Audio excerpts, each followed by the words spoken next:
നമ്മുടെ വലിയ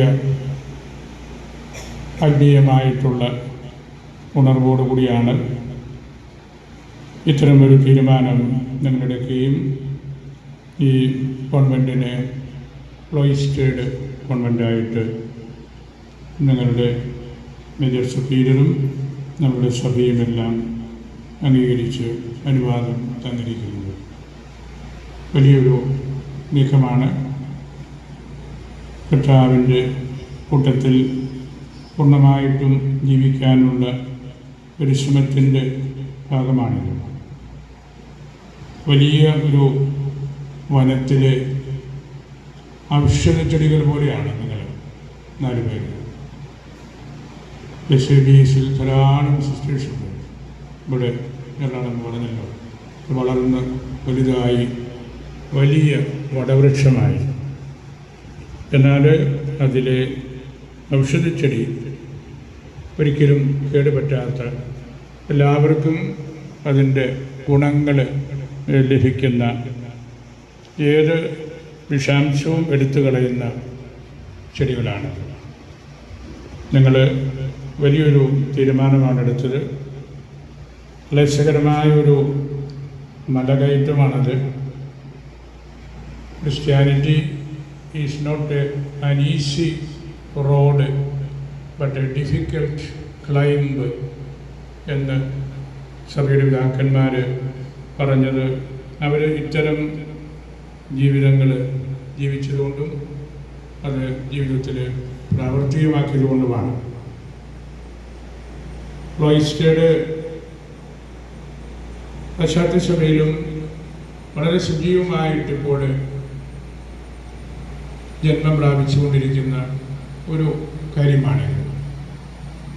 വിശുദ്ധനായ ജോൺ പോൾ രണ്ടാമൻ മാർപ്പാപ്പ കോണ്ടിനെൻ്റൽ സിനഡ്സ് നടത്തിയപ്പോൾ ആവർത്തിച്ച ഒരു കാര്യം, ഓരോ പ്രോവിൻസിനും ഒരു ക്ലോയിസ്റ്റേഡ് കോൺവെൻ്റ് എങ്കിലും ഉണ്ടായിരിക്കണം എന്നതായിരുന്നു. നിർണായകമായ ഒരു ചിന്തയാണ് പരിശുദ്ധ പിതാവ് നൽകിയത്. വളരെ വ്യഗ്രതകളിൽ നമ്മൾ സ്കൂളും കോളേജും ആതുര സേവനവും ഭവന സന്ദർശനവും എല്ലാമായിട്ട് സിസ്റ്റേഴ്സ് ഓടി നടക്കുമ്പോൾ ഇങ്ങനെയുള്ള ഒരു ചെറിയ സമൂഹം കൂടുതൽ പ്രാർത്ഥനയ്ക്കായിട്ട് സമയം ചെലവഴിക്കണം. പരിശുദ്ധ അമ്മയെക്കുറിച്ച് വലിയ പണ്ഡിതന്മാർ പറയാറുണ്ട്, ഏറ്റവും ആദ്യത്തെ ക്ലോയിസ്റ്റേഡ് നൺ പരിശുദ്ധ അമ്മയാണ്. കർത്താവിൻ്റെ കൂട്ടത്തിൽ നടന്ന് ദൈവികമായ കാര്യങ്ങൾ മനസ്സിലാക്കിയതെല്ലാം ഹൃദയത്തിൽ സൂക്ഷിച്ച് ധ്യാനിച്ച പരിശുദ്ധ അമ്മയാണ് ആദ്യത്തെ ക്ലോയിസ്റ്റേഡ് നൺ. അമ്മയുടെ ഹൃദയത്തിൽ അതുണ്ടെന്ന് ഉറപ്പാക്കി. കൂട്ടത്തിൽ യോഹന്നാൻ്റെ സാന്നിധ്യം, മകനായി കിട്ടിയതിൻ്റെ ആ ഒരു സന്തോഷം, ഈശോയുടെ ഹൃദയം വായിച്ചെടുത്ത യോഹന്നാന് ദൈവികമായ വലിയ ഒരുപാട് കിട്ടിയ ആളാണ്. പത്രോസ് ഒരിക്കൽ ചോദിച്ചല്ലോ, ഇവൻ്റെ കാര്യം എങ്ങനെയാണ്? ഒറ്റ ചോദ്യത്തിന് ഈശോ 2 ഉത്തരമാണ് നൽകിയത്. 1, നീ എന്നെ അനുഗമിക്കുക. 2, അവൻ ജീവിക്കട്ടെ. നീ എന്നെ അനുഗമിക്കുക. നിന്നെയാണ് ഭരണം ഏൽപ്പിച്ചിരിക്കുന്നത്. നിനക്ക് എതിർപ്പുകളുണ്ടാകും. നീ ക്രൂശിക്കപ്പെടേണ്ടവനാണ്. എന്നെ അനുഗമിക്കണം. എങ്കിൽ അതിലർത്ഥമുണ്ട്. യോഹന്നാന് വലിയ ദൈവിക രഹസ്യങ്ങൾ കണ്ടവനാണ്, കേട്ടവനാണ്, ഹൃദയം വായിച്ചെടുത്തവനാണ്. ഈശോയുടെ കുരിശുമരണം കണ്ടതാണ്, രൂപാന്തരീകരണത്തിൻ്റെ മല കണ്ടതാണ്, ഏറ്റവും വലിയ സുവിശേഷം എഴുതിയ ആളാണ്, വെളിപാട് നേരിട്ട് വാങ്ങിച്ചെടുത്ത ആളാണ്. അവൻ ജീവിക്കട്ടെ. അവൻ കണ്ടതും കേട്ടതും എഴുതിയതും ഒരിക്കലും മരിക്കുകയില്ല. ജോണാണ് cum templo contemplation with the temple. സഭയോടൊത്ത് സഭയ്ക്കുള്ളിൽ ഈശോയ്ക്കുള്ളിൽ ആയിരുന്നവൻ ജോണാണ്. അതൊരിക്കലും മരിച്ചു പോവുകയില്ല. ആ ഒരു യാഥാർത്ഥ്യം ജോൺ എഴുതിയ സുവിശേഷം, ജോൺ മനസ്സിലാക്കിയ ഈശോ അതൊരിക്കലും മരിക്കുകയില്ല. പിലാപ്പുറത്ത് കുത്തിയപ്പോഴും അവിടെ രക്തവും ജലവും ഒഴുകിയെന്ന് അദ്ദേഹം കണ്ടു, അദ്ദേഹം സാക്ഷ്യപ്പെടുത്തി. നമ്മളാരെങ്കിലും പറയും കുറച്ച് ചോര വന്നായിരുന്നു എന്നാ ഓർക്കുന്നതെന്ന് പറയും, അത്രേ ഉള്ളൂ. അദ്ദേഹത്തിൻ്റെ ആ പ്രത്യേകതയാണ് രക്തവും ജലവും ഒരുമിച്ച് ഒഴുകി. അതാണ് വെളിപാട്. അവിടെയാണല്ലോ സഭയും ഉദാശകളും എല്ലാം കിടക്കുന്നത്. അങ്ങനെയുള്ള വലിയ കാഴ്ചപ്പാടുകളുടെ കാര്യമാണ് സഭ ക്ലോയിസ്റ്റേഡ് കോൺവെൻസ് വഴി നമുക്ക് നൽകുന്നത്. ക്ലോയിസ്റ്റേഡ് ആകുന്നത് നമ്മൾ കരിങ്കല്ല് വിറ്റ് കെട്ടുന്നത് കൊണ്ടും ഗ്രില്ലിടുന്നത് കൊണ്ടും അല്ലെങ്കിൽ ഗ്രില്ലിൻ്റെ മുകളിൽ കുപ്പിച്ചില്ല് തിളയ്ക്കുന്നതുകൊണ്ടൊന്നുമല്ല. അതൊക്കെ വിഷയമായിരിക്കാം, ഇതൊന്നും ഞാൻ പറയുന്നില്ല. ക്ലോയിസ്റ്റേഡ് ആകുന്നത് ലോക ശ്രദ്ധയിൽ നിന്നാണ്. നമ്മൾ ഈ ലോകത്തിൽ കാണുന്ന ഒച്ചപ്പാടുകൾ, ബഹളങ്ങൾ, ആധുനിക ലോകത്തിൻ്റെ ചിന്താചരണികൾ, അതിൽ നിന്നെല്ലാം ഒന്ന് മാറി നിന്ന് കർത്താവിൻ്റെ കൂട്ടത്തിൽ ഇരിക്കാനായിട്ടുള്ള ആ ഒരു പരിശ്രമത്തിനാണ് ക്ലോയിസ്റ്റേഡ്. നമ്മൾ ഫിസിക്കലായിട്ടും ക്ലോയിസ്റ്റർ, നിങ്ങൾ 4 പേരും മാത്രം കാണുകയും സംസാരിക്കുകയും പ്രാർത്ഥിക്കുകയും ചെയ്യുന്ന ആ സംവിധാനമാണ് ഇന്ന് മുതൽ ഇവിടെ ക്ലോയിസ്റ്ററായിട്ടും ക്ലോയിസ്റ്റേഡായിട്ടും നിൽക്കുന്നത്. നിങ്ങൾ കൂടുതൽ ദൈവത്തോട് വർത്തമാനം പറയേണ്ടവരാണ്. ഒപ്റ്റിമം പാർത്തം എലേജിറ്റ് എന്ന് ഈശോ തന്നെ പറഞ്ഞല്ലോ. പദാന്തികത്തിലിരുന്ന മറിയം ഒപ്റ്റിമം പാർത്തം എലേജിറ്റ്, ദ ബെസ്റ്റ് പാർട്ട് സെലക്ട് ചെയ്തയാളാണ്. ആ ഒറ്റ കാര്യം മാത്രമേ നെസസറി ആയിട്ടുള്ളൂ. ഊനും നെസസാറി, മറ്റു പല കാര്യങ്ങളും ആവശ്യമാണ്. പക്ഷെ നെസസറി ആയിട്ടുള്ളത് തുടർച്ചയായിട്ടുള്ള തിരുവചന ബന്ധമാണ്. നമ്മുടെ സഭ ആരംഭകാലം മുതൽ ഈ ബിബ്ലിക്കലായിട്ടുള്ള, അസെറ്റിക്കായിട്ടുള്ള, മൊണാസ്റ്റിക്കായിട്ടുള്ള, കോണ്ടംപ്ലേറ്റീവ് ആയിട്ടുള്ള, ഹെർമിറ്റേജിനോട് ബന്ധപ്പെട്ട, ദേറാകളോട് ബന്ധപ്പെട്ട ജീവിതക്രമത്തെ വളരെയേറെ സ്നേഹിച്ചൊരു സമൂഹമാണ് നസ്രാണികൾ. മാർത്തോമാ ശ്ലീഹായുടെ സൈഹിക സഭയിൽ ചേർന്ന വലിയ പറ്റം ആളുകളും അവർക്കിതൊന്നും ഒരു പുത്തിരിയല്ല, അവരുടെ ജീവിതത്തിൻ്റെ ഭാഗമായിരുന്നു. നമ്മുടെയൊക്കെ മാതാപിതാക്കൾ അങ്ങനെയല്ലേ? കുടുംബ പ്രാർത്ഥനയെ കഴിഞ്ഞ് നമ്മുടെ വല്യപ്പനും വല്യമ്മയൊക്കെ മണിക്കൂറുകൾ പിന്നെ അവിടെ ഇരുന്ന് പ്രാർത്ഥിക്കുകയാണ്. അതാണ് കോണ്ടംപ്ലേഷൻ. അത്തരം ഒരു സംവിധാനത്തിൽ വളർന്നു വന്ന നസ്രാണികൾക്ക് നമുക്ക് ഇതുപോലുള്ള കാര്യങ്ങളുടെ ഒരു റീക്യാപ്ചറിങ് ഏറ്റവും ആവശ്യമായിട്ടുള്ള ഒരു കാലഘട്ടത്തിലാണ് നമ്മൾ. AI യുഗത്തിലാണ്. AIയിലുള്ള വിഷാംശം എടുത്തു കളയാനുള്ള ടോണിക്കാണ് നിങ്ങൾ 4 പേരും. അതാണ് നിങ്ങളുടെ ദൗത്യം. വലിയ അഡ്വാൻസ്ഡ് ആയിട്ടുള്ള കാര്യങ്ങൾ എല്ലാം യന്ത്രങ്ങൾ കൊണ്ട് ചെയ്യാം, മനുഷ്യൻ്റെ പ്രസക്തി തന്നെ അവിടെ ആവശ്യമില്ല. ഇങ്ങനെയൊക്കെ ചിന്തിക്കുന്ന ഒരു കാലഘട്ടത്തിൽ യഥാർത്ഥ മനുഷ്യൻ ആരാണ്?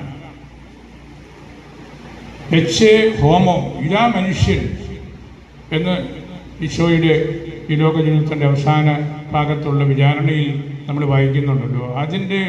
അതിൽ മറഞ്ഞിരിക്കുന്നൊരു കാര്യം എച്ചെ ദേവൂസ് എന്നത് തന്നെയാണ്. ഇതാ മനുഷ്യൻ, ഇതാ സമ്പൂർണ്ണ മനുഷ്യൻ. ആ സമ്പൂർണ്ണ മനുഷ്യൻ സമ്പൂർണ്ണ ദൈവവുമാണ്, ദേവൂസാണ്. പൂർണ്ണ മനുഷ്യനും പൂർണ്ണ ദൈവവുമാണ്. ആ പൂർണ്ണ മനുഷ്യനും പൂർണ്ണ ദൈവവുമായിട്ടുള്ള കർത്താവിനെ പ്രാർത്ഥനയിലൂടെ നിരന്തരം കണ്ട് കേട്ട് അനുഭവിച്ച് അറിയുന്നതിനുള്ള തീവ്രമായ ഒരു പരിശ്രമമാണ് ഈ ക്ലോയിസ്റ്റേഡ് കോൺവെൻറ്റ്. നിങ്ങൾ ഒരു റിട്ടേൺ ടു ദ ഹാർട്ടാണ് എടുത്തിരിക്കുന്നത്. വാസ്തവത്തിൽ SABS എല്ലാം ക്ലോയിസ്റ്റേഡ് നൺസാണ്. ദിവ്യകാരുണ്യ സഭയുടെ അംഗങ്ങൾ അവർ ക്ലോയിസ്റ്റേഡ് നൺസ് അല്ലെങ്കിൽ പിന്നെ ആരാ ക്ലോയിസ്റ്റേഡ് നൺസാകുന്നത്?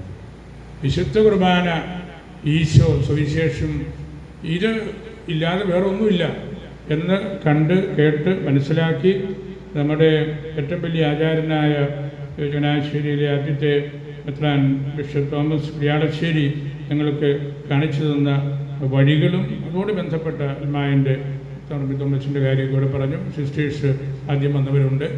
അങ്ങനെയുള്ള ആ ഒരു വലിയ മാർഗം അത് തോമായുടെ മാർഗമാണെന്ന് കണ്ട് മനസ്സിലാക്കിയത് കൊണ്ടാണ് പിതാവും ഒക്കെ അതിന് വലിയ നേതൃത്വം കൊടുത്തത്. നിങ്ങളെല്ലാവരും ക്ലോയിസ്റ്റേഡ് നൺസ് തന്നെയാണ്. കാരണം പരിശുദ്ധ കുർബാനയാണ് നിങ്ങളുടെ ലക്ഷ്യം. ഈശോയുടെ മുഖമാണ് നിങ്ങൾ കണ്ടുകൊണ്ടിരിക്കുന്നത്. എന്നാൽ അതിൽ പ്രത്യേകമായിട്ടുള്ള വിളി സ്വീകരിച്ചവർ അവർക്ക് കൂടുതൽ സമയം സ്വസ്ഥമായിട്ടിരിക്കാൻ പറ്റും. നിങ്ങൾ ഓൾറെഡി ആ തരത്തിലുള്ള വ്രതവും അമ്മയോട് വ്രതമെടുത്തവരാണ്. അത് ഈശോയോടുള്ള ആ ജീവിതത്തിൻ്റെ സൗരഭ്യം ഒന്നുകൂടെ ഞങ്ങളുടെ സഭയ്ക്കും നമ്മുടെ രൂപതയ്ക്കും നസ്രാണി സമൂഹത്തിനും സാർവത്രിക സഭയ്ക്കും നൽകാൻ വേണ്ടിയാണ്. ഇത് തീർച്ചയായിട്ടും സാർവത്രിക സഭ ശ്രദ്ധിക്കുന്ന ഒരു കാര്യമാണ്. ഒരു ക്ലോയിസ്റ്റേഡ് കോൺവെൻറ്റ് SABS ഇറക്റ്റ് ചെയ്തു എന്നുള്ളത് സാർവത്രിക സഭയുടെ ഒരു മുതൽക്കൂട്ടാണ്. അത് നമ്മുടെ ഒരു കൊച്ചു കാര്യമായിട്ട് നമുക്കിപ്പോൾ തോന്നാം എങ്കിലും ഇത് വളരെ ഇൻഫ്ലുവൻഷ്യലായിട്ടുള്ള കാര്യമാണ്.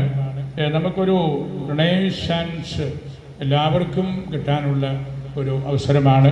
ഇവരുടെ പ്രാർത്ഥനയും വിശുദ്ധ കുർബാനയോടും ഈശോയോടുമുള്ള ആ ഒരു വലിയ അടുപ്പവുമെല്ലാം അവർ ഒന്നുകൂടെ ഔഷധ ചെടികളായിട്ട്, ഭൂമിയുടെ ഉപ്പായിട്ട്, പ്രകാശമായിട്ട് ഒക്കെ ജീവിക്കും. ഉപ്പ് വളരെ എളുപ്പത്തിൽ പഞ്ചസാരയാക്കി മാറ്റി കൊടുക്കുന്നവരാണ് നമ്മൾ. അങ്ങനെയാണ് ഈ അസുഖമെല്ലാം വരുന്നത്. പഞ്ചസാര വളരെ എളുപ്പമാണ്, എന്തും ആയിക്കോട്ടെ, ആരും എന്തും ചെയ്തോട്ടെ, എല്ലാം രസമാണ്, എല്ലാം തമാശയാണ്, ഒന്നും മൃഗ പിടിക്കേണ്ടതില്ല, ഒന്ന് വഴിക്ക് പൊക്കോട്ടെ. അതാണ് ഉപ്പിനെ പഞ്ചസാരയാക്കി മാറ്റുന്ന ശീലം പതിറ്റാണ്ടുകളായിട്ട് നമുക്ക് വളരെയേറെ ഉണ്ട്. എത്രയോ കാര്യങ്ങളാണ് നമ്മൾ കൈവിട്ട് കളഞ്ഞത്. ഇപ്പോഴും നമുക്ക് പിടിച്ചു നിർത്താൻ പറ്റാത്ത അടിസ്ഥാനപരമായ കാര്യങ്ങളിൽ നമ്മൾ യുദ്ധം ചെയ്യുകയാണ്. അപ്പം അതുകൊണ്ട് നിങ്ങളുടെ പ്രാർത്ഥന നമ്മളുടെ സഭയുടെ നല്ലൊരു ട്രാൻസ്ഫോർമേഷന് ഒരു സഹായിക്കും. ഇവിടെ അമ്മ പറഞ്ഞല്ലോ, നമുക്ക് പാലായിലൊരു ക്ലോയിസ്റ്റേഡ് കോൺവെൻറ്റ് ഉണ്ട് ഓൾറെഡി, CC സമൂഹത്തോട് ബന്ധപ്പെട്ടത്. അച്ഛന്മാരുടെ ദയറാകളുണ്ട്, കാപ്പന്തലിയുണ്ട്. ഈ അടുത്ത നാളിൽ സെബസ്ത്യാനോസ് തസ്ലീവ വ്രതം ചെയ്ത് പുതിയൊരു ഡേറ ആരംഭിച്ചു. അതെല്ലാം ഈ ഒറ്റ കാര്യത്തിലേക്കാണ് നമ്മളെ കൊണ്ടുവരുന്നത്. സഭയുടെ അടിസ്ഥാനപരമായ ചിന്ത എന്താണ്, സഭ എങ്ങനെയാണ് ജീവിക്കേണ്ടത്, ഏത് കാര്യങ്ങൾക്കാണ് നമ്മൾ എതിർപ്പ് കാണിക്കേണ്ടത് തുടങ്ങിയ കാര്യങ്ങളോടുള്ള അവർ വസ്തുതാപരമായ കാര്യമാണ്. കാർലറാണർ വലിയ വെസ്റ്റേൺ പണ്ഡിതനാണ്, ലോകം മുഴുവൻ അറിയപ്പെടുന്ന ആളാണ്. അദ്ദേഹം എഴുതിയ ഒരു വാക്യം, the future of Christianity is either monasticism or nothing. അതാണ് അദ്ദേഹം എഴുതിയിരിക്കുന്നത്. ക്രിസ്തീയതയുടെ ഭാവി ഒന്നെങ്കിൽ അത് മൊണാസ്റ്റിക് ആയിരിക്കണം, അസെറ്റിക് ആയിരിക്കണം, ദേറ ഓറിയൻറ്റഡ് ആയിരിക്കണം, അതർവൈസ് ഇറ്റ് ഈസ് നത്തിങ്. എങ്ങനെയും പോവാം, സെക്കുലറാകാം. അതർവൈസ് ഇറ്റ് ഈസ് നത്തിങ് എന്ന അദ്ദേഹത്തിൻ്റെ നിലവാരത്തിലുള്ള ഒരു ദൈവശാസ്ത്രജ്ഞൻ പറയുമ്പോൾ അതിൻ്റെ പ്രസക്തി നമുക്ക് അറിയാമല്ലോ. അങ്ങനെ നിങ്ങളോട് തന്നെ യുദ്ധം ചെയ്ത് എടുക്കുന്നൊരു തീരുമാനമാണിത്. എളുപ്പമുള്ള കാര്യമൊന്നുമല്ല.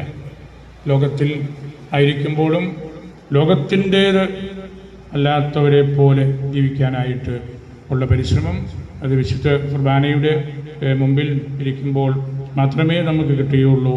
ക്ലോയിസ്റ്റേഡ് ആകണം ലോകത്തിൻ്റെ ശബ്ദത്തോട്. നിങ്ങളുടെ വർത്തമാനവും നിങ്ങളുടെ ചിരികളുമെല്ലാം ഈശോയോടായിരിക്കണം, സ്വർഗത്തിലേക്കായിരിക്കണം. സ്വർഗവുമായിട്ടുള്ള ബന്ധമാണ് ഇനി നിങ്ങൾക്ക് അടിസ്ഥാനപരമായ കാര്യമായിട്ടുള്ളത്. നമ്മൾ മാമോദീസായിൽ സ്വീകരിച്ച ആ ദൈവകൃപയുടെ വളർച്ചയാണ്. പിന്നീടുള്ള ഉദാശകളും നിങ്ങൾ ആദ്യ വ്രതമെടുത്ത് അമ്മയുടെ മുമ്പിൽ വ്രതം എടുക്കുമ്പോഴും എല്ലാം മാമോദീസായിൽ കിട്ടിയ ആ ദൈവകൃപയുടെ വളർച്ചയാണ്. അത് സമർപ്പിത ജീവിതത്തിൻ്റെ മാർഗാനീഷകൾ, മുത്തുകൾ എന്ന് പറയുന്ന ഫ്ലോയിസ്റ്റേഡ് ലൈഫിലേക്ക് വരുമ്പോൾ അതിന് കൂടുതൽ പ്രസക്തിയുണ്ട്. നമ്മെ എല്ലാവരെയും ഇത് ജ്വലിപ്പിക്കും. അതിനുള്ള ഒരു കാര്യപ്രാപ്തിയുള്ള നിലപാടാണ്. കാരണം ഈശോയാണ് നമ്മുടെ കൂട്ടിനുള്ളത്, സുവിശേഷമാണ് നമ്മളുടെ സംസാര വിഷയം. അങ്ങനെ നമ്മൾ ജീവിക്കാനുള്ള വലിയൊരു കൃപയ്ക്ക് വേണ്ടി നിങ്ങളുടെ അടുത്ത് ഈ തീരുമാനം വളരെ ഉന്നതമായ ഒരു കാഴ്ചപ്പാടാണ്. പല പ്രോവിൻസ് അതിൻ്റെ ജനറലേറ്റിൻ്റെ ആവശ്യപ്രകാരം ചെയ്ത വലിയൊരു കാര്യം കൂടിയാണത്. എറണാകുളമ്മ നിർണായകമായ ഒരു സ്റ്റാൻഡാണ് ഇതിലെടുത്തത്. പാലായുടെ വീട് മേടിച്ചെടുത്തതല്ല. ഈ കോൺഗ്രിഗേഷനിൽ ഇങ്ങനെ ഒരു ക്ലോയിസ്റ്റേഡ് കോൺവെൻറ്റ് കറക്റ്റ് ചെയ്യാനായിട്ടുള്ള ചിന്ത അമ്മയുടെ മനസ്സിൽ ഉദിച്ചതും അത് തീരുമാനമെടുത്ത് നടപ്പിലാക്കാനായിട്ട് സാധിച്ചതും ചെറിയ കാര്യമൊന്നുമല്ല.